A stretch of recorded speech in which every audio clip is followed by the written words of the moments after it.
सौरभ पाटलांच्या एसटी बँकेच्या संचालक पदावरून त्यांना हटवण्यात आलेलं आहे।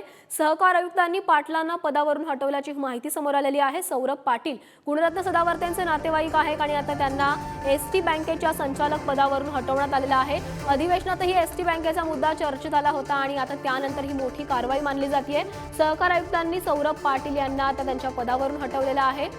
एसटी बँकेच्या संचालक पदावरून त्यांना हटवण्यात आल्याची ही माहिती सर्वात मोठी बातमी समोर आलेली आहे। सौरभ पाटील हेच गुणरत्न सदावर्तेंचे नातेवाईक आहेत आणि हाच एसटी बँकेचा मुद्दा अधिवेशनातही चर्चेत आणला गेला होता आणि त्यानंतर आताची ही सर्वात मोठी बातमी, सहकार आयुक्तांनी सौरभ पाटलांना संचालक पदावरून हटवलेलं आहे।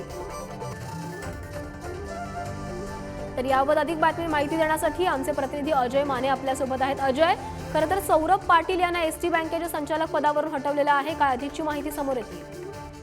आपण जर पाहिलं तर एसटी कोऑपरेटिव्ह बँकेच्या व्यवस्थापकीय संचालकाच्या पदावर असलेले जे सौरभ पाटील आहे यांना जे आता पदावरून हटवण्यात आलेलं आहे। 7 दिवसाच्या आतमध्ये त्यांचं निलंबन जे ते होणार आहे। सगळ्यात महत्त्वाचं म्हणजे 79 कलम 79च्या अंतर्गत ही कारवाई जी आहे ती करण्यात आलेली आहे।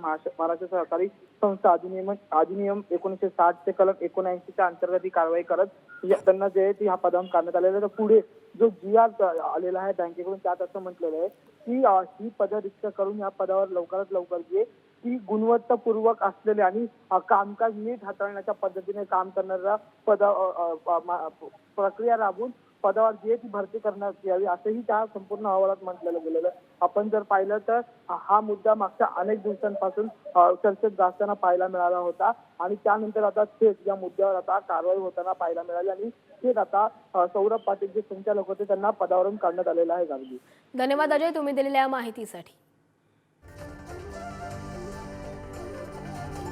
तर सहकार आयुक्तांनी सर्वात मोठी कारवाई केलेली आहे। सौरभ पाटील यांना एसटी बँकेच्या संचालक पदावरून त्यांना हटवण्यात आलेलं आहे आणि सौरभ पाटील हे गुणरत्न सदावर्ते यांचे नातेवाईक आहेत।